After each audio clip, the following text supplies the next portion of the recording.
A'udzubillahi Bismillahirrahmanirrahim. Assalamualaikum warahmatullahi wabarakatuh.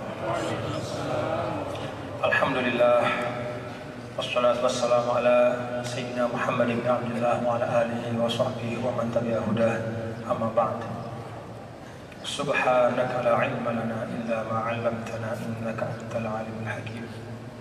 Rabbi shrah li sadri wa yassir li amri wahlul 'uqdatam min lisani yafqahu qawli. Bapak-bapak dan saudara yang dirahmati Allah Subhanahu wa taala, para jamaah Masjid Hubbul Watan. Alhamdulillah, pada Jumat 10 Rajab 1438 Hijriah kita kembali dapat melanjutkan majelis pada Jumat kita, yang kebetulan pada minggu ini saya yang mendapat giliran untuk menyampaikan. Jamaah sekalian, pada majelis yang lalu kita mengaji Suratul Fatihah. Tentu yang kita kaji itu sifatnya adalah merupakan pemancing dan penggugah agar kita semua, khususnya para hadirin, kemudian tergugah untuk memahami dan mendalami apa yang kita baca di dalam majelis ini. Dengan kata lain, jangan cukupkan diri, dan memang tidak boleh mencukupkan diri dengan 1-2 majelis, karena ilmu Allah itu tidak ada batasnya. Kitab-kitab dan rujukan-rujukan yang menjelaskan tentang makna Al-Quran dan hadis itu pun tidak terhitung dan terkira banyaknya. Kadang-kadang jamaah sekalian, bapak saudara, kita menyaksikan ada 1-2 saudara kita yang berhadapan dengan saudaranya yang lain yang berbeda pendapat, itu selalu menyalahkan, menganggap diri bahwa dia paling benar. Salah satu sebabnya, kata ulama, adalah qillatul ittila', yaitu karena orang itu hanya terbatas yang dia baca. Kitab-kitab yang dia baca itu terbatas. Dia pikir semua tuntunan Islam itu terdapat dalam buku yang sudah dia baca, maka yang di luar itu dianggap bukan tuntunan Islam. Itu salah, itu keliru. Karena Allah Subhanahu wa ta'ala di dalam Al-Quran yang kita baca di dalam akhir suratul Qul law kana al-bahr midadan li kalimati rabbi lanafida al-bahr qabla an tanfada kalimatu rabbi walau ji'na bimithlihi madada. Katakanlah, kalau laut itu dijadikan tinta untuk menulis semua kalimat Allah, ilmu, maka lautan itu akan kering sebelum ilmu Allah habis tertulis. Bahkan di dalam ayat yang lain, mim ba'dihi sab'atu abhurin.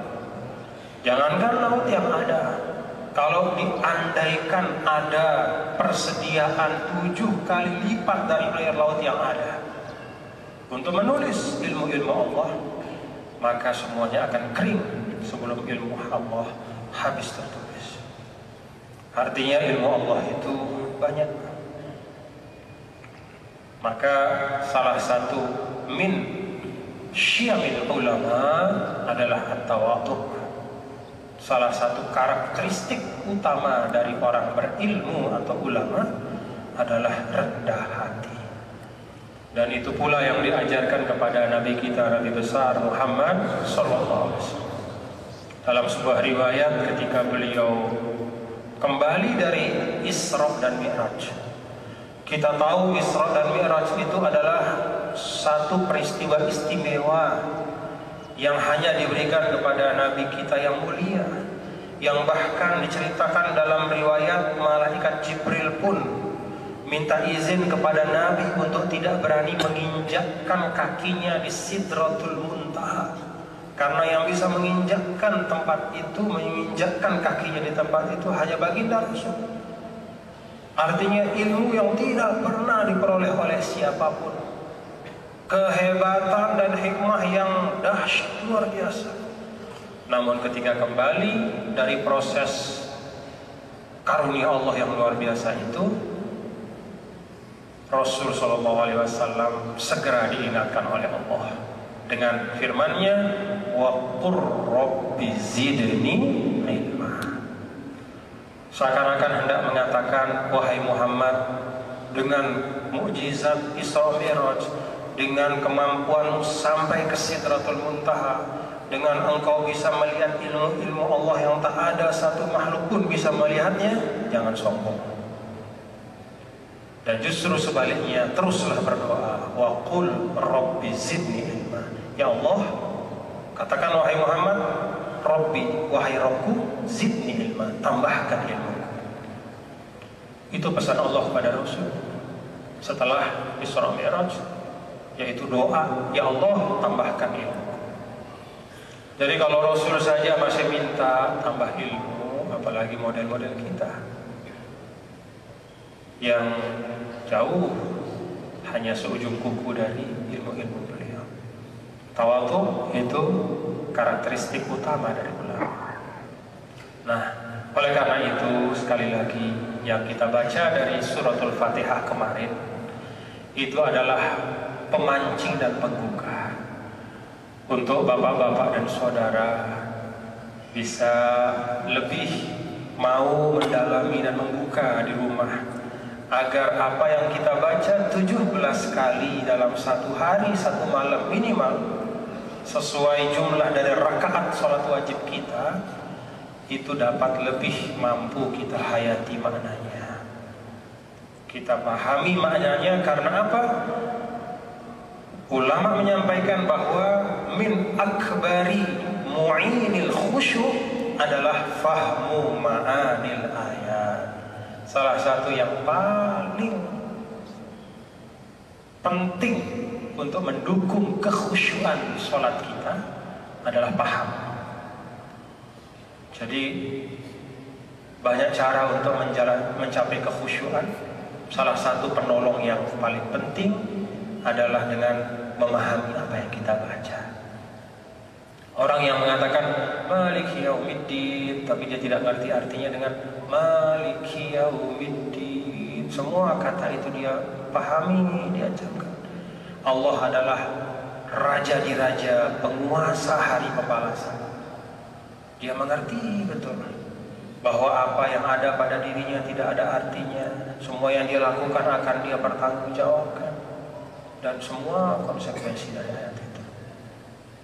Mudah-mudahan kita bisa terpacu untuk mau terus mendalami ayat-ayat Allah. Selanjutnya mari kita lanjutkan. A'udzubillahi minasyaitonirrajim. Bismillahirrahmanirrahim. Alif Lam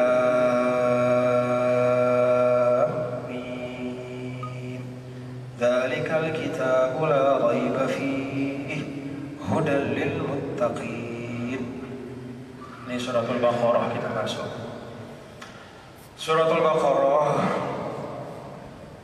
dinamakan dengan nama ini karena di dalam suratul Baqarah yang jumlah ayatnya itu 286 ya kalau tidak salah, ada kisah tentang sapi betina yang diperintahkan oleh Allah Subhanahu wa taala kepada Bani Israel untuk dipotong. Alih-alih sami'na wa ata'na, berkelit dan mencari jalan untuk tidak melaksanakan. Ma launuha, dia tanya warnanya apa? Panjang warnanya apa? Pagah, ngeyel, dan tidak komit. Kisah itu kemudian dijadikan sebagai nama dari surah ini. Tentu bukan berarti dalam suratul Baqarah ini tidak ada kandungan yang lain. Justru suratul Baqarah ini disebutkan sebagai sanamul Quran. Jadi kalau onta itu kan punggungnya itu dia begini ya, apa itu? Punuk. Kan ada istilah. Onta itu berpunuk. Punuk itu adalah bagian yang paling tinggi dari onta. Maka punuknya Al-Quran kalau di dalam ungkapan Rasul Sallallahu Alaihi Wasallam adalah suratul Baqarah. Karena suratul Baqarah ini lengkap betul, menjelaskan tentang sam'iyat, menjelaskan tentang ma'ad, menjelaskan tentang muamalah, menjelaskan tentang ibadat, menjelaskan tentang akhlakiyat, lengkap semuanya. Punuknya Al-Quran, puncaknya Al-Quran, itu suratul Baqarah. Sebagai gambaran dari kelengkapan maknanya. Ayat yang pertama, Alif Lam Mim. Nah, ini adalah satu dari beberapa pembukaan surah yang khas. Ada berapa surah Al-Quran Bapak Ibu? 114. Ada surah-surah yang dibuka dengan apa yang diistilahkan al-huruful muqatta'ah, yaitu huruf-huruf yang tersusun. Jumlah surah yang diawali dengan al-huruful muqatta'ah ini ada 29 surah. Dari 114 surah ada 29 yang diawali dengan huruf-huruf hijaiyah ini. Ada yang dengan satu huruf. Apa contohnya? Nun atau Shad, Qaf. Ada juga yang dua huruf. Apa? Yasin, Toha, Hamim. Ada juga yang tiga huruf. Alif, Lam, Ra. Ada juga yang 4 huruf. Alif, Lam, Mim, Shad. Ada juga yang 5 huruf. Kaf, Ha, Ya, Ain, Shad. Dzikru rahmati rabbika 'abdahu Zakaria. Itu surah Maryam, 5 huruf. Jadi ada yang dari 1 huruf, 2 huruf, 3 huruf, 4 huruf, 5 huruf. Apa arti dari huruf-huruf ini? Nah, ini ada pandangan ulama bermacam-macam.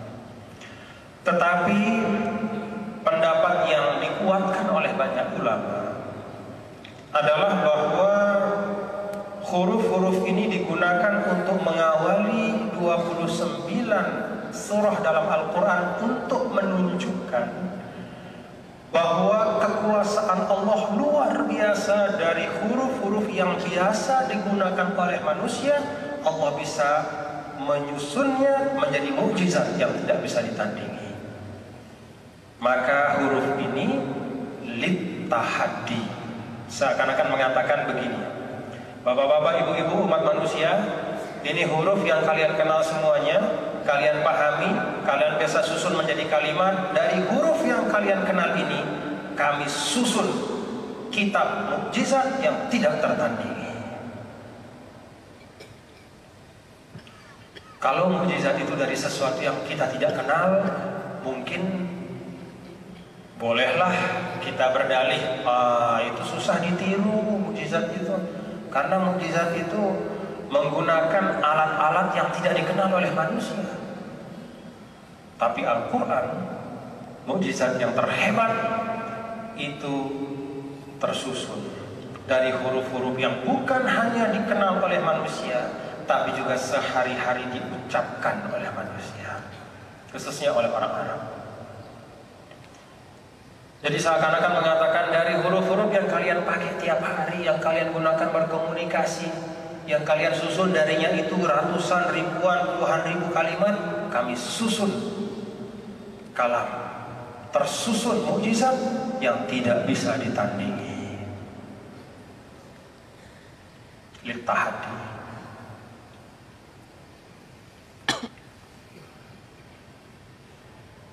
Ini salah satu pendapat ulama. Ada juga pendapat macam-macam yang lain-lain. Salah satu diantaranya misalnya, ada pendapat yang mengatakan bahwa huruf-huruf ini adalah melambangkan kata-kata yang mencerminkan kekuasaan Allah. Misalnya alif lam mim. Alif itu artinya Allah, lam itu artinya lutfun, mim itu artinya mulkun, misalnya begitu. Jadi macam-macam lah. Jadi lutfullah itu artinya kelembutan Allah. Melihat orang yang bersalah Allah tidak balas tapi dikasih kesempatan untuk tobat, itu lutuf. Mulkullah, mim itu mulkullah, kekuasaan Allah. Ada juga yang mengatakan bahwa sebagian dari huruf-huruf ini adalah nama bagi Nabi kita, Nabi besar Muhammad Sallallahu Alaihi Wasallam, khususnya dua surah. Apa itu? Toha dan Yasin. Jadi Toha itu adalah nama dari Nabi kita, Nabi Muhammad Sallallahu Alaihi Wasallam. Kemudian Yasin juga demikian. Ini sebagian pandangan ulama. Tapi pendapat yang pertama itulah yang paling kuat, karena memang pendapat yang pertama itu mencerminkan keagungan dan kemuliaan Al-Quran. Bahwa huruf ini adalah merupakan tantangan. Sehingga dengan demikian arti dari huruf ini adalah mimma istaktsarallahu ta'ala bihi. Ini bagian dari Al-Quran, huruf-huruf ini yang arti persisnya itu hanya Allah Subhanahu wa ta'ala yang tahu. Diletakkan menjadi awal dari 29 surah dalam Al-Quran untuk menantang manusia. Litahadi. Dan bukti faktual sejarah, tak ada seorang pun yang bisa meniru dengan tantangan ini, apalagi semuanya satu surah yang paling pendek sekalipun, bahkan ayat yang paling pendek sekalipun juga tidak ada yang bisa menirunya.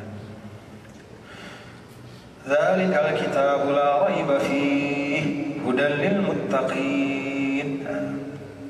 Nah, ini kalau dari sisi wakafnya, ya, kalau lihat di mushaf itu ada titik 3, la raiba. Di atas ba itu titik 3, kemudian di atas fihi itu ada titik 3. Nah, titik 3 yang bersandingan itu, kalau di dalam hukum tajwid itu menunjukkan pilihan yang boleh kita untuk berhenti di salah satunya.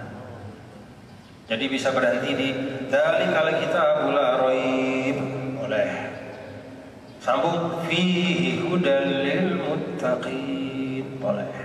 Atau dzalikal kitabul la raiba fihi hudal lil muttaqin. Itu dari sisi wakafnya, nyambung atau berhenti, wakaf atau wasal.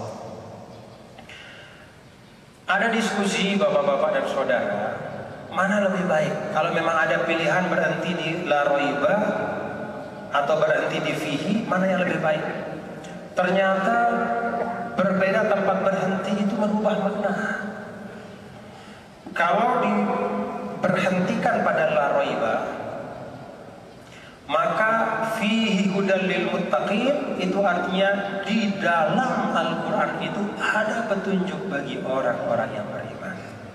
Kalau berhenti di la raiba, dzalikal kitabul la raib, sambung fihi hudal lil muttaqin. Artinya apa? Kitab itu tidak ada keraguan, di dalamnya ada petunjuk. Sedangkan kalau berhenti di dzalikal kitabul la raiba fihi hudal lil muttaqin, maka artinya berubah menjadi apa? Kitab itu tidak ada sedikit pun keraguannya dan dia adalah petunjuk bagi orang bertakwa. Kira-kira bisa ditangkap nggak nuansa perbedaannya? Kalau yang pertama, nih kata ulama ya, yang menganggap bahwa berhenti pada raiba fihi itu lebih baik ya. Karena kalau berhenti pada raiba dan dimulai dari fihi, itu artinya di dalamnya ada petunjuk. Kalau kita mengatakan di dalam sesuatu ada petunjuk, berarti bukan semuanya. Seperti misalnya di dalam rumah ada kucing, itu berarti bukan semua rumah itu kucing, tapi di dalamnya ada kucing. Di dalamnya mungkin ada selain kucing juga. Tapi kalau berhentinya pada dzalikal kitabul la raiba fihi, kemudian mulai hudal lil muttaqin, maka artinya berubah menjadi kitab itu tidak ada keraguan di dalamnya, dia adalah petunjuk. Jadi kalau yang pertama itu di dalamnya ada petunjuk, yang kedua ini artinya dia itu petunjuk. Kalau dia itu petunjuk berarti semuanya, keseluruhannya, bukan lagi sebagiannya, apalagi seperempatnya. Itu sebabnya lebih banyak ulama yang berhenti pada la raiba fihi, kemudian hudal lil muttaqin. Karena dengan demikian maka maknanya adalah Al-Quran secara keseluruhan adalah petunjuk, secara utuh dia adalah petunjuk, dan bagian-bagiannya pun juga adalah petunjuk. Dzalikal kitabul la raiba fihi hudal lil muttaqin. Dzalika itu untuk menunjuk itu, artinya itu kitab itu. Dalam ayat ini itu tapi bermakna ini, jauh padahal sebenarnya dekat. Kenapa menggunakan kata jauh? Istilah jauh itu di dalam penggunaan bahasa bapak-bapak saudara, ada yang jauh karena zatnya dan ada yang jauh karena ketinggiannya. Sesuatu itu bisa jadi dia di samping kita, tapi kita anggap jauh karena dia tinggi. Ada gambaran bahwa dia mulia. Mulia itu dekat dengan ketinggian, karena tinggi jauh rasanya, padahal dia di samping kita. Nah, makna inilah yang terambil untuk zalika. Sehingga walaupun kitab Al-Quran ini ada di sini, tapi kita tetap bacanya zalikal kitab, kitab itu. Itu bukan menunjuk kepada fisik yang ada bersama kita, karena dia dekat, kita bisa sentuh. Tapi kemuliaannya, ketinggiannya, keagungannya seakan-akan tak terjangkau oleh kita. La raiba fihi. Nah, la raiba ini juga satu jumlah yang artinya tidak ada keraguan di dalamnya. Jumlah ini bapak-bapak saudara, itu sebagian para ulama menyatakan ini adalah khabariyatun bimakna insya. Ini adalah berita tapi juga adalah kandungannya adalah larangan. Sama seperti di dalam faman farada fihinnal hajja fala rafatha wala fusuqa wala jidala. Maka siapa saja yang telah memfardukan haji untuk dirinya, maka la rafatha, tidak ada kata cabul, wala fusuqa, dan tidak ada kefasikan, wala jidala, dan tidak ada perdebatan. Tiga penegasan tidak ada itu pada hakikatnya larangan. Sehingga ketika mengatakan tidak ada kecabulan, artinya apa? Jangan buat yang cabul atau mengucap yang cabul. Ketika ada la fusuqa, yang artinya tidak ada kefasikan, artinya apa? Jangan berbuat yang fasik. Wala jidala, tidak ada perdebatan, artinya apa? Jangan berdebat. Sama di sini juga. La raiba, tidak ada keraguan, artinya apa? Jangan ragu. Yakinlah. Hudal lil muttaqin. Al-Quran itu sepenuh-penuhnya dan seutuh-utuhnya adalah petunjuk. Untuk siapa petunjuk itu? Lil muttaqin, bagi orang-orang yang bertakwa. Nah, bapak-bapak saudara, ada pertanyaan. Mengapa di dalam ayat kedua ini Allah Subhanahu wa ta'ala membatasi hidayah Al-Quran itu pada orang bertakwa? Bukankah Al-Quran ini hidayah bagi semua manusia? Bukankah Al-Quran itu hidayah bagi setiap orang? Setiap hamba Allah, dia adalah suatu hadiah Allah kepada seluruh umat manusia. Ulama mengatakan benar, Al-Quran itu adalah petunjuk bagi semua, tetapi yang bisa memanfaatkan petunjuknya dengan baik adalah orang-orang yang bertakwa. Hudalil muttaqin, maka artinya adalah al-muntafi'ina bil hidayah humul muttaqun. Yang bisa memanfaatkan Al-Quran itu sebagai pedoman hidupnya adalah orang yang bertakwa. Jadi Al-Quran ini bisa 50% kita manfaatkan dalam hidup kita kalau takwa kita 50%. Kalau misalnya takwa kita 0%, maka 0% juga arti Al-Quran bagi hidup kita. Kalau takwa kita 70%, 70% pula kemanfaatan Al-Quran. Nah, di sini ada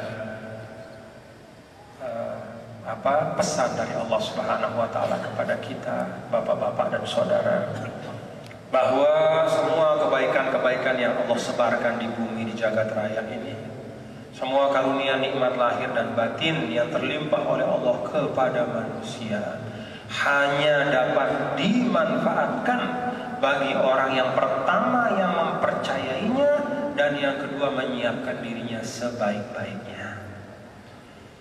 Allah Subhanahu wa taala kasih banyak sekali nikmat.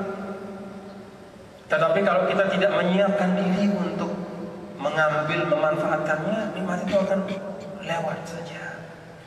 Allah memberikan hidayah juga lebih dari cukup. Tapi kalau kita tidak buka hati, tidak bisa kita serap hidayah itu. Bagi orang beriman ketika melihat misalnya bencana musibah di depan matanya, akan beda yang dia ambil dibanding orang yang tidak beriman yang melihat musibah yang ada di depannya. Bagi orang yang tidak beriman, dia akan mendekatinya dengan pendekatan ilmu saja. Wah, ada musibah, ini banjir, berarti ada sebab-sebab yang harus kita tangani. Tapi kalau orang beriman, selain dia memahaminya sebagai suatu hal yang secara ilmiah bisa dikaji dan dicari solusi, tapi pada saat yang sama dia menerimanya sebagai bagian dari teguran Allah Subhanahu wa taala, bagian dari tanda-tanda kebesaran Allah yang membuatnya harus lebih rendah hati dalam kehidupan. Fenomenanya bisa sama, tapi mata iman dan mata tidak beriman itu menangkapnya berbeda. Demikian pula Al-Quran ini, orang-orang yang mustasyriqin atau orientalis itu mereka mempelajari Al-Quran tapi memang tidak mengimaninya. Mereka mempelajari Al-Quran untuk melihat kelemahan-kelemahan, untuk kemudian mereka gunakan untuk membuat orang yang beriman itu ragu terhadap Al-Quran. Yang dia baca sama dengan yang kita baca. Ilmu yang mereka kuasai pun tidak jarang lebih hebat dari kita dalam sisi bahasanya, tapi yang mereka tangkap dengan kita itu pasti berbeda. Kalau orang beriman membaca Al-Quran dengan penuh kekhusyuan, keimanan dan penyerahan diri. Nah, itulah suasana hati dan kesiapan mental yang harus terus kita siapkan sehingga bisa menjadi huda, menjadi petunjuk bagi kita. Alladzina yu'minuna bil ghaibi wa yuqimuna as-salata wa mimma razaqnahum yunfiqun. Ayat ketiga ini menyebutkan tiga hal. Siapa orang-orang yang bertakwa itu? Pertama, mereka yang beriman kepada yang gaib. Yang gaib itu secara sederhana adalah as-sam'iyat, itu gaib. Apa arti as-sam'iyat? Segala macam perkara yang kita percayai karena kita menerimanya dari Allah, karena kita dengar Allah dan Rasulnya menyampaikan. Di dalam Al-Quran misalnya Allah Subhanahu wa ta'ala menyampaikan Al-Qari'ah, Al-Qari'ah, datanglah sang penggedor itu, yang menggedor. Apa itu? Yaitu hari kiamat. Percaya tidak kita kepada hari kiamat itu? Ya percaya. Kenapa? Karena kita dengar. sampai kepada kita di Al-Quran, itu sam'iyah. Di dalam hari kiamat itu ada, misalnya di dalam surah Ar-Rahman, waliman khafa maqama rabbih jannatan fabi'ayyi ala'i rabbikuma tukadziban zawata afnan fabi'ayyi ala'i rabbikuma tukadziban fihima 'ainani tajriyan fabi'ayyi ala'i rabbikuma tukadziban fihima min kulli fakihatin zawjan. Terus percaya enggak bahwa nanti bagi orang yang takut kepada Allah, orang yang ketika dia akan melanggar tuntunan Allah, dia segera menarik dirinya karena dia malu kepada Allah, Allah siapkan 2 surga. Di dalam 2 surga itu di masing-masingnya ada air yang mengalir. Di dalam 2 surga itu di masing-masingnya ada pasangan-pasangan buah-buahan yang indah. Ini sam'iyah yang eksistensinya kita imani karena kita mendengarnya, kita menerimanya dari Allah dan dari Rasulnya. Itu al-ghaib yang utama, as-sam'iyah, pemberitahuan. Malaikatun ghila 'alaiha malaikatun ghilazun shidadun la ya'sunallaha ma amara. Nanti di surga, di neraka itu untuk ayat ini, 'alaiha malaikatun ghilazun shidadun, ada malaikat-malaikat yang bengis, shidad yang ganas. La ya'sunallaha ma amara, siap untuk melaksanakan perintah Allah. Percaya enggak? Percaya. Sami'na wa ata'na. Kenapa kita percaya? Allah memberitahu kita di dalam kitab yang tidak ada keraguan di dalamnya. Nah, ini esensi keimanan itu di sini yang paling utama. Dan yang banyak menyebabkan orang, terutama zaman sekarang itu, tidak percaya kepada Allah, menjadi ateis, tidak percaya kepada Tuhan, atau menjadi teis. Teis itu percaya kepada Tuhan tapi tidak percaya agama, adalah ini yang memisahkan. Karena manusia itu ya terus terang, zaman sekarang kan banyak yang sengaja atau tidak sengaja, sadar tidak sadar terjerembab dalam apa yang disebut dengan materialisme, yaitu percaya, berpaku, berpegang pada apa yang bisa dia lihat dengan matanya, dia bisa sentuh dengan tangannya, dia bisa cium dengan telinganya, dengan hidungnya dia bisa dengar dengan telinganya, dia bisa rasakan dengan saraf-saraf tubuhnya. Di luar itu dia tidak percaya. Maka hak esensi dari iman yang utama itu adalah yang pertama, beriman kepada yang gaib. Di situ ukuran keimanan. Dari zaman dulu seperti itu. Dari zaman jahiliyah juga begitu. Kalau ditanya, siapa yang ciptakan langit bumi? Mereka mengatakan Allah. Siapa yang menciptakan? Allah. Tetapi apa? Wa ma yuhlikuna illa dahr. Tapi dia tidak percaya kepada hari akhir. Dia tidak percaya ada hari kiamat. Ya sudah, kita hidup saja, mati saja. Habis saja, sudah selesai. Kalau kita tidak, sebagai orang beriman kita percaya setelah hidup ini ada hidup berikutnya, dan itulah hidup yang kekal di akhirat. Maka beriman yang paling pokok adalah beriman kepada sam'iyah. Semua berita-berita yang disampaikan oleh Allah dan Rasulnya, kalau Allah melalui Al-Quran jelas, kalau Rasul SAW melalui hadis yang sahih, kita terima dengan ketundukan hati, dengan penuh keikhlasan. Wa yuqimuna shalah, kemudian ada bukti atas keimanan itu, yaitu menegakkan sholat. Ini juga batu uji. Kira-kira bapak-bapak, ini penyebutan ini juga menggambarkan tingkatan-tingkatan ujian. Jadi yang paling berat sekali memang adalah ketika sampai pada sam'iyah. Apalagi orang sekarang, apa itu yang gaib-gaib? Tidak percaya. Selanjutnya, kalau sudah percaya dengan al-ghaibiyat atau sam'iyat, tantangannya adalah menegakkan salat.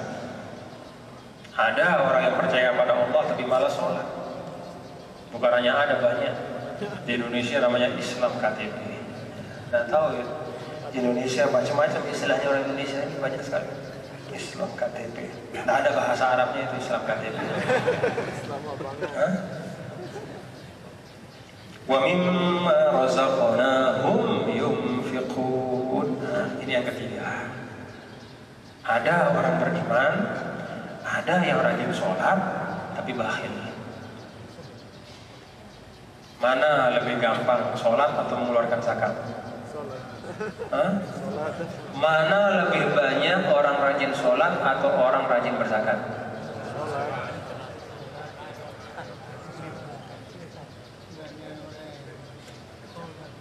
Itulah sebabnya kalau di dalam hadis Rasul Shallallahu Alaihi Wasallam disebutkan was-shadaqatu burhanun. Jadi kalau dalam hadis itu disebut was-shalatu nurun, salat itu adalah cahaya yang menerangi kehidupan, menyambung kita dengan langit. Maka zakat dan sedekah itu adalah bukti tak terbantahkan dari iman kita. Dengan kata lain, kalau masih bakhil, kalau masih tidak mau berzakat padahal sudah wajib atasnya, kalau tidak mau bersedekah padahal ada keluangannya, maka bukan berarti imannya diragukan, tapi bukti nyatanya belum kelihatan.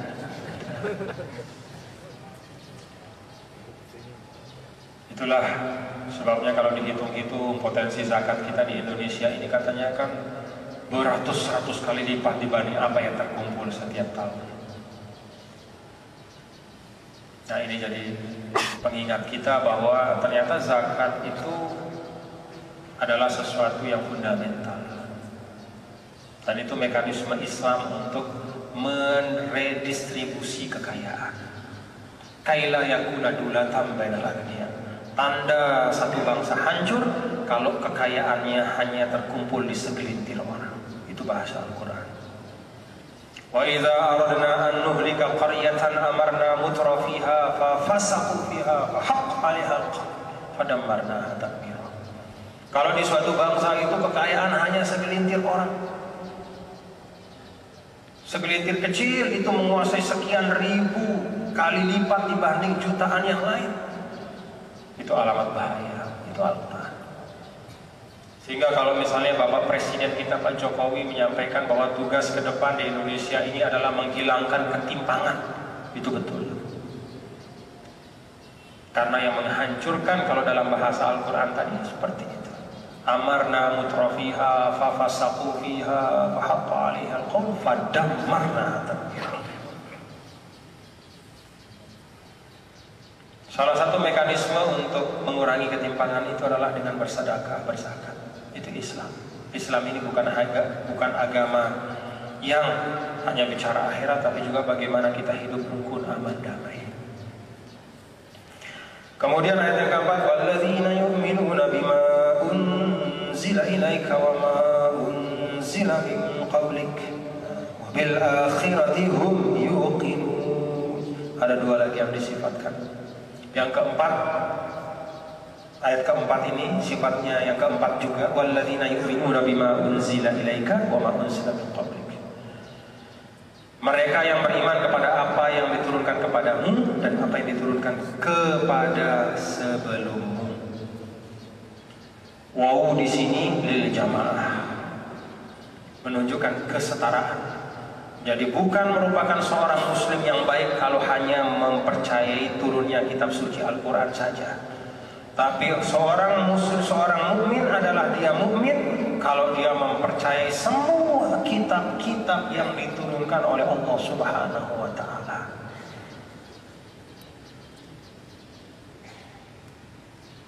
Kita percaya Allah menurunkan banyak kitab suci. Ada Zabur, Taurat, Injil.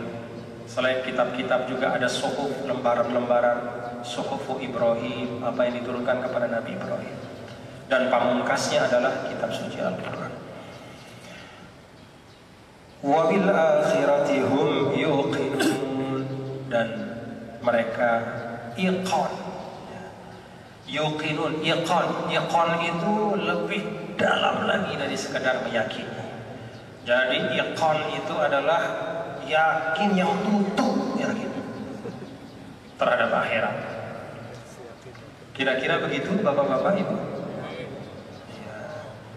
Kita mengaku tutup-tutup yakin, tapi kelakuan kita di dunia ini seperti tidak ada akhirat. Kadang-kadang itu kita hidup seakan-akan tidak ada akhirat. Tabrak saja, halal haram tidak peduli, yang penting terpenuhi. Nauzubillah. Nanti ada pilkada sebentar lagi. Ya, kita doa mudah-mudahan pilkadanya lebih baik lagi, lebih terhormat lagi. Cara-cara yang ditempuh, cara-cara yang baik. Jauh dari saling memfitnah, jauh dari saling memecah belah. Tapi adu gagasan. Karena NTB perlu gagasan-gagasan hebat untuk terus membangunnya ke depan. Ulaika ala hudam mir rabbihim wa ulaika humul muflihun. Nah, mereka yang memenuhi 5 pokok tadi itu, mereka adalah orang yang ala huda. Mereka berada di atas petunjuk. Bapak-bapak, ala itu dalam bahasa Arab artinya di atas. Arti ala itu liifadati tamakkun. Tamakkun itu seperti kita nunggang kuda, bluk. Nah, seakan-akan ayat Al-Quran ini mengatakan mereka itulah yang mantap di atas petunjuk. Ada juga orang yang karena imannya naik turun, sholatnya agak-agak gimana begitu. Itu seperti orang goyang-goyang. Bukan seperti orang tak goyang seperti apa tuh? Kalau naik jet ski itu goyang bisa lepas sedikit blok jatuh. Nah, kalau yang 5 hal ini dia betul-betul konsisten padanya, keimanan kepada samiyatnya kokoh, penegakan sholatnya itu betul-betul konsisten. Di masjid 5 waktu sedapat mungkin selama dia tidak sakit, tidak ada halangan, tidak ada uzur, tidak hujan besar misalnya. Kemudian dia tunaikan zakat dengan setiap saat menghitung sebaik-baiknya, bahkan ketika belum sampai dia wajib zakat dia tidak bakhil bersedekah. Keimanannya pada kitab-kitab suci dia jaga, sedikit pun dari mulutnya tidak keluar ucapan yang menistakan kitab suci. Kemudian kepada akhirat dia kokoh kuat imannya. Itu seperti orang yang kokoh di atas pelana kuda. Dia kokoh di atas hidayah, tak tergoyahkan. Ala huda. Jadi petunjuk itu bukan hanya menghiasi dirinya, tapi dia seperti menunggangi petunjuk itu. Artinya kokoh, kuat, tak tergeser. Ya, kalau masih merasa bergeser-geser ya berarti belum. Tolong kalau kita masih merasa sholat 5 waktu kita dengar azan masih kita berat menjawab azan, nah itu berarti belum, masih belum. Bukan belum ulaika ala hudan. Mungkin ulaika apa ya? Sedikit-sedikit lah. Bukan ala hudan atau ala janibin, mungkin ya sebagian 50% masih bisa goyang-goyang. Nah, tugas kita kokohkan diri. Sehingga hidayah itu tidak lagi sekedar mampir kepada kita, tapi kita bisa menungganginya secara kiasan, seperti kita menunggang kuda kokoh kuat. Wa ulaika humul muflihun, dan mereka itulah orang-orang yang sukses, berhasil, orang-orang yang menang. Wallahu subhanahu wa ta'ala alam. Nah, bapak-bapak dan saudara, dari 5 ayat ini kiranya kita dapat mengambil banyak pelajaran. Yang intinya adalah bahwa iman itu komitmen, harus terwujud dalam kelakuan, dalam sikap, dalam perilaku, dalam amal nyata, dan itu membutuhkan proses untuk terus kita tingkatkan dari waktu ke waktu, dan membutuhkan pengorbanan, membutuhkan kesungguhan, membutuhkan kerendah hatian. membutuhkan keimanan, ketulusan dan keikhlasan. Itu sebabnya ya, ditambahan sedikit. Mengapa Nabi kita, Nabi besar Muhammad SAW pernah bersabda, La yadkhulul jannata man kana fi qalbihi mithqal dzarratin min kibrin. Atau kama qala. Takkan masuk ke dalam surga orang yang di dalam hatinya itu adalah benih kesombongan. Benih kesombongan. Kenapa bapak-bapak dan saudara sekalian? Karena kesombongan dalam perilaku, kalau dipelihara dia bisa menjadi kesombongan terhadap Allah dan Rasulnya. Dan ketika kesombongan sudah menjadi kesombongan kepada Allah dan Rasulnya, itu awal dari akhir, awal dari hilangnya iman pada diri seorang. Maka Rasul mengingatkan kita dari awal, jangan pelihara kesombongan dalam hal apapun. Di dalam kita bergaul dengan orang lain, mungkin kita merasa, wah jabatan saya lebih tinggi dari dia, atau saya punya harta lebih dari dia, atau saya punya ilmu lebih dari dia, atau mungkin merasa, wah saya lebih hebat dari dia, dia kurang dibanding saya. Kesombongan kecil itu hal remeh saja. Kita melihat orang bicara begagak misalnya, apa begagak itu? Terbata-bata misalnya. Kemudian ada dalam diri kita, saya lebih hebat dari dia. Itu bibit kesombongan. Kalau dibiarkan, yang namanya bibit kesombongan itu akan mencari hal-hal yang lebih besar lagi untuk disombongkan. Maka kalau itu bercampur dengan ilmu, bercampur dengan kekuasaan, bercampur dengan kesehatan, bercampur dengan harta, lahirlah Fir'aun. Dari mulai dia menyombongkan, konon dalam satu riwayat, katanya Fir'aun itu sekali makan 1 onta. Dia tidak pernah buang air kecuali 40 hari sekali. Jadi dia tidak repot-repot seperti bapak-bapak. Dia tidak pernah sakit walaupun hanya pusing. Maka dari hal-hal kecil itu dia mulai sombong. Saya tidak seperti menteri saya ini bolak-balik kamar mandi, saya tidak pernah sakit, tidak pernah sakit perut. Orang makan itu sedikit sudah kenyang, kok saya makan banyak, tidak pernah pecah perut saya, sehat terus. Tidak pernah pusing, teman-temannya pada stroke segala macam, dia dapat jangan stroke, pusing saya tidak. Sombongan kecil-kecil, akhirnya apa?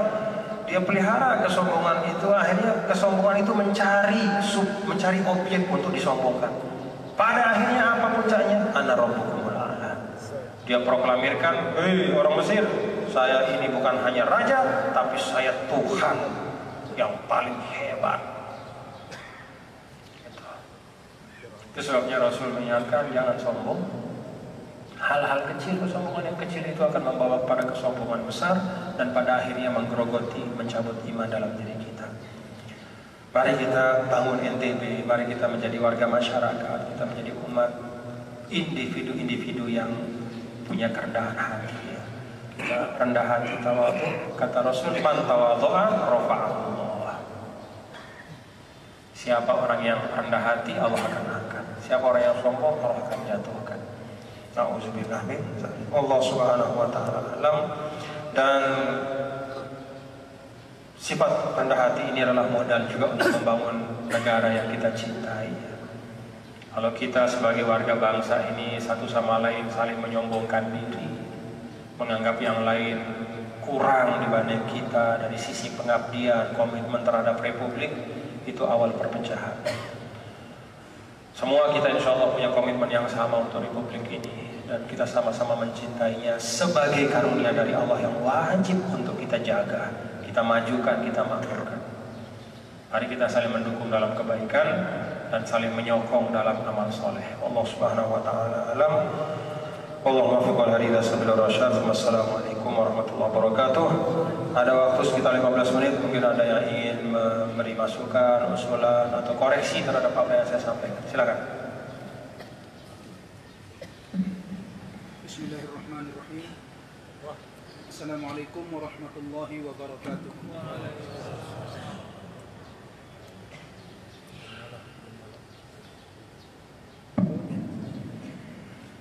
Jadi setelah kami mendengar penjelasan dari Al-Mukarram, tadi dijelaskan bahwa fungsi Al-Quran itu adalah hudan lil muttaqin. Mohon penjelasan Pak Tuan Guru.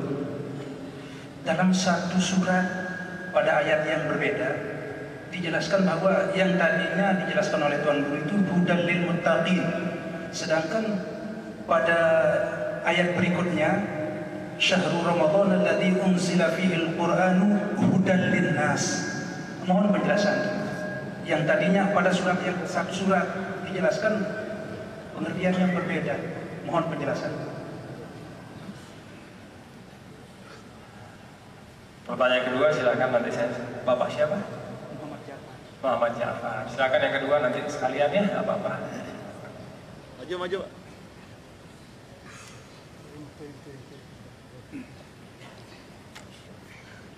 Assalamualaikum warahmatullahi wabarakatuh. Pak Tuan Guru, yang mau bertanya tapi bukan ayat yang ditafsirkan barusan. Ayatnya wa ilal ardi kaifa sutihat dan wa ilal ardi wa ma bahaha wal ardi wa ma bahaha. Sebagian mufassir mengatakan bahwa bumi ini datar gitu, terus, dan banyak ilmuwan juga yang menafsirkan demikian. Mohon penjelasannya. Terima kasih. Satu lagi. Siapa yang tadi namanya? Satria. Satu lagi siapa? Bumi datar ya. Silakan satu lagi.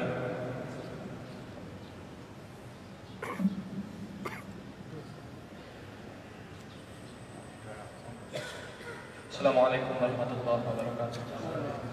Terima kasih atas waktunya yang kami berikan Bapak Tuan Guru. Terkait dengan medalil muttaqin bagi orang-orang yang bertakwa.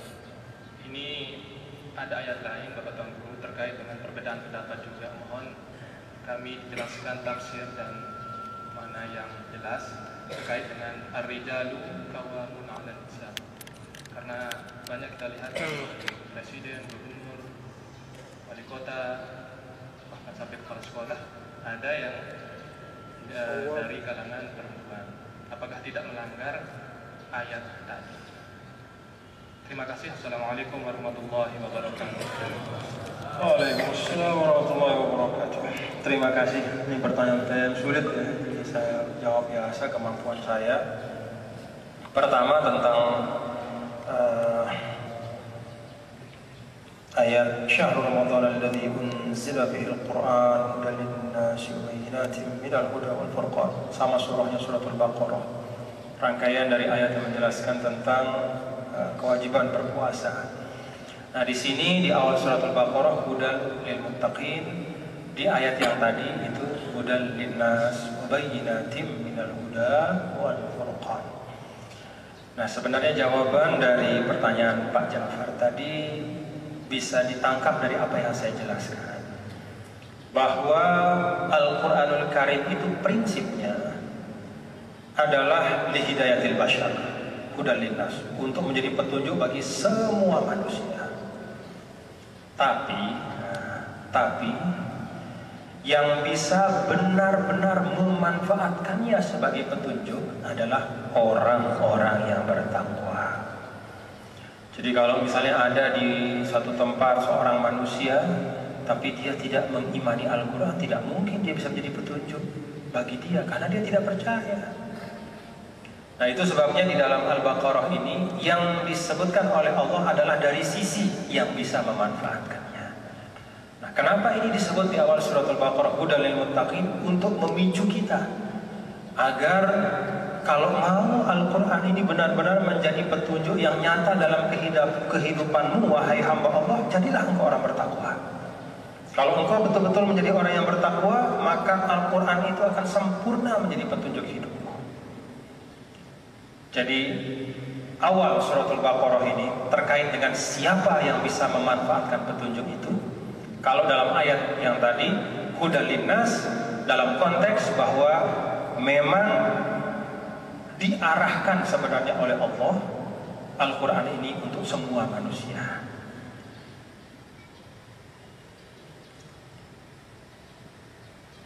Tapi yang bisa memanfaatkannya menjadi petunjuk adalah orang-orang yang mengimaninya dan bertakwa kepada Allah. Nah, jadi saling melengkapi sebenarnya ya. Jadi yang pertama itu berkaitan dengan pokok prinsipnya Al-Quran untuk semua manusia, terbuka, silahkan siapapun bisa membaca, mengkaji dan segala macam. Tapi dia bisa menjadi nyata petunjuknya, bisa menggerakkan kita menjadi pedoman kalau kita bertakwa. Kira-kira seperti itu, Ustaz ya. Yang kedua, di Satria ya, mengenai bumi itu datar. Sebenarnya isu tentang bumi itu datar atau masalah bumi itu bulat atau datar ini masalah yang lama memang ya menjadi pembahasan, dan itu bukan monopoli yang disebut dengan ulama ya, bukan hanya monopoli di dalam dunia Islam. Bahkan kalau Satria membuka internet misalnya, itu ada pembahasan panjang sekali tentang bahwa dalil-dalil yang ada menunjukkan bahwa bumi itu datar menurut yang mempercayainya. Bahkan ada YouTube juga, katanya saya belum tonton, tapi saya pernah baca bukunya. Di buku itu dijelaskan panjang lebar ya, dijelaskan panjang lebar bahwa bumi itu datar. Ada sebagian ulama yang mengikuti pandangan bahwa bumi itu datar berdasarkan zahir dari ayat yang tadi, wa ilal ardi kaifa sutihat, atau huwallazi ja'ala lakumul arda zalulan famshu fi manakibiha misalnya. Kan ayat tadi wa ilal ardi kaifa sutihat, apakah tidak melihat kepada bumi ini bagaimana dihamparkan. Secara lahiriah kata dihampar itu kan seperti karpet, hamparkan karpet, berarti kan datar. Itu secara lahiriah. Ada ulama yang berdalil dengan seperti itu. Tapi untuk hal-hal yang sifatnya keilmuan, maka Al-Quran mengajarkan kita fas'al bihi khabirah, tanya, merujuklah kepada yang betul-betul ahlinya. Fas'alu ahla dzikri. Itu terutama berkaitan dengan ayatun kauniyatun, atau bumi dan semua yang ada di cakrawala ini. Ya, panjang bumi, ukuran bumi, besar matahari, berapa kekuatan sinar matahari, berapa diameter bulan, ada berapa planet yang mengitari matahari, dan seterusnya. Kembali kepada yang tahu, kembali kepada penelitian yang ilmiah yang sudah diakui. Ya, secara sederhana katanya kalau kita pergi ke terbang dari misalnya Indonesia, kita terbang misalnya ke Amerika lewat lewat apa istilahnya, lewat jalur ya, terbang misalnya ke arah barat, terus nanti kita akan kembali sampai ke Indonesia, katanya begitu. Saya belum pernah juga ya, tapi penelitian ilmiah menunjukkan bahwa memang bumi itu kurawiyah ya, atau seperti bola. Ini termasuk minal musallamat sebenarnya, artinya itu merupakan aksioma ya, sesuatu yang sudah diterima oleh semua ahli pengetahuan. Tapi sekali lagi kalau ada ungkapan Al-Quran wa ilal ardi kaifa sutihat, bagaimana bumi dihamparkan, itu merujuk kepada panca indera kita. Kita sepintas memang kita lihat ya bumi terbentang ya, tetapi sebenarnya dia bulat. Kenapa tidak terasa kebulatan? Karena dia besar, begitu ceritanya. Tapi ala kulli hal, bapak-bapak ya, ini memang ada perdebatan. Kalau saya sih urusan-urusan ilmu pengetahuan kembali kepada ahlinya. Tapi mau dibilang bulat atau datar ya, tidak mempengaruhi ibadah kita. Jadi tetap saja misalnya bumi itu datar ya, kita menghadap Ka'bah. Bumi itu bulat sama juga. Jadi ini bagian-bagian yang serahkan pada ahlinya, tidak mempengaruhi ibadah kita, insya Allah iman kita. Karena yang paling penting kita meyakini bahwa bumi dan segala isinya ini adalah ciptaan Allah. ciptakan untuk manusia untuk kita kelola, menjadikan diri kita hamba Allah yang baik. Gitu. Nah kemudian wallahu a'lam bishawab ya. Kalau mau tanya lebih ahli, tanya ahli astronomi, ahli yang. Tapi kira-kira seperti itulah ya. Beda-beda pendapat biasalah. Yang penting kita tetap rukun iman, rukun Islamnya sama. Ya. Ada memang dalam suasana seperti sekarang ini ya, ada orang yang mengejek-ngejek, wah itu ahli bumi datar katanya kan. Mengejek katanya sebagian dari ulama Islam atau umat Islam percaya bumi datar, sehingga diejek seperti itu oleh orang yang lain. Padahal sebenarnya yang paling banyak menganggap bahwa bumi itu datar bukan dari umat Islam sebenarnya, tapi justru dari umat non-Muslim ya. Banyak sekali tulisan-tulisan tentang itu ditulis oleh orang Amerika, oleh orang Inggris, oleh orang Jerman apa. Ya itu satu pandangan. Kalau saya sih dalam kehidupan ini kita berlapang dada lah bapak-bapak ya.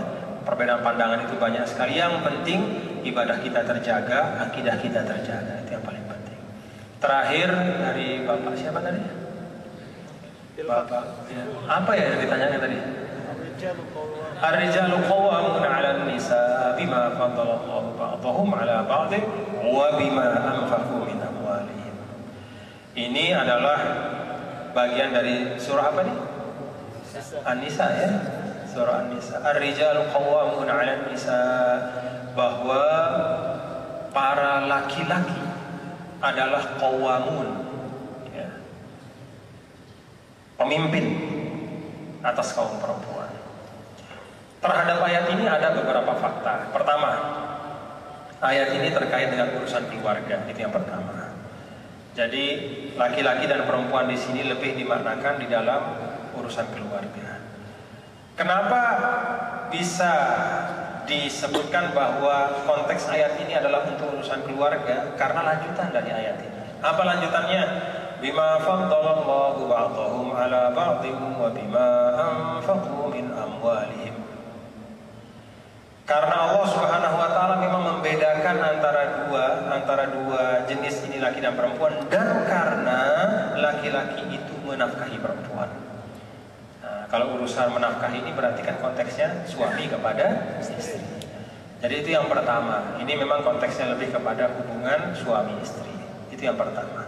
Yang kedua, qawamatur rijal, ya, kepemimpinan laki-laki ini bukan qawamatul istibdad kata ulama. Bukan berarti yang laki semau-maunya sama istri, tidak. Tapi qawamatul mas'uliyah, yaitu kepemimpinan dalam dimensi tanggung jawab. Bukan kepemimpinan dalam makna struktural. Saya lebih tinggi dari kamu, kamu di kaki saya, bukan. Tapi qawamatul mas'uliyah wa laysat qawamatul istibdad, itu kedua. Jadi kepemimpinan, pengayoman, pengayoman lebih baik. Pengayoman di sini adalah maksudnya pengayoman dalam konteks atau dimensi tanggung jawab. Melindungi, mengayomi, menjaga. Bukan pengayoman dalam arti menindas atau menyakiti. Itu yang kedua. Yang ketiga, dari lanjutan ayat yang saya bacakan tadi, kita memahami bahwa pengayoman dan kepemimpinan ini tidak serta-merta diperoleh oleh laki-laki yang menjadi suami. Kalau dia tidak melaksanakan wa bima anfaqu min amwalihim, dia tidak berhak untuk mengakui atau bergagah-gagahan saya pemimpin keluarga, tapi tidak mau kasih nafkah. Jadi lanjutan ayat ini itu syarat wa bima anfaqu min amwalihim. Dia menjadi pemimpin bagi istrinya adalah karena dia menafkahi istrinya. Jadi hati-hati bapak-bapak. Kalau tidak mau menafkahi istri itu bukan rijal lagi. Rijal itu kan dari rijlun, sama akar katanya. Rijlun itu artinya naik. Jadi kenapa laki-laki dibilang naik? Benaik karena dia kerja. Jadi kalau laki-laki tidak mau kerja itu bukan rijal. Setengah rijal mungkin.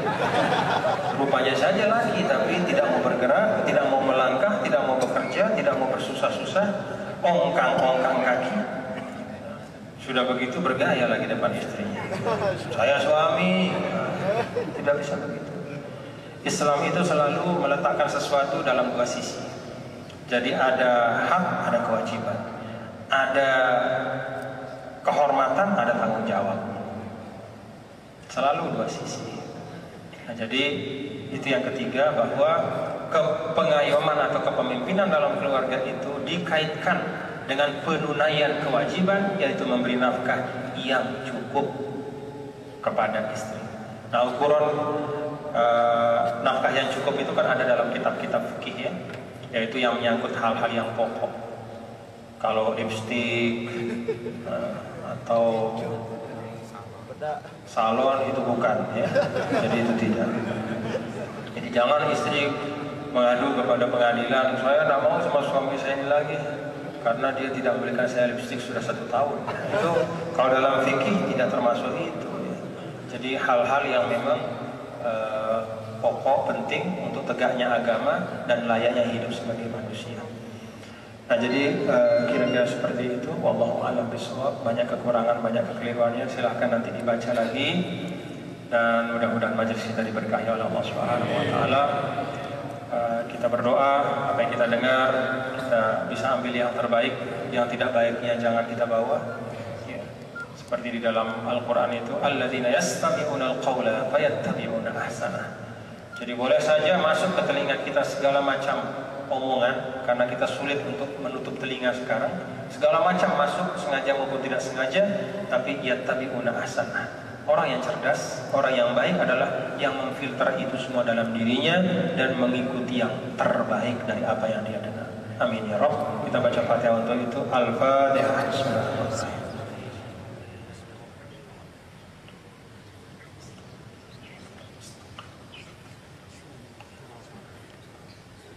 Rabbana taqabbal minna innaka antas samiul alim.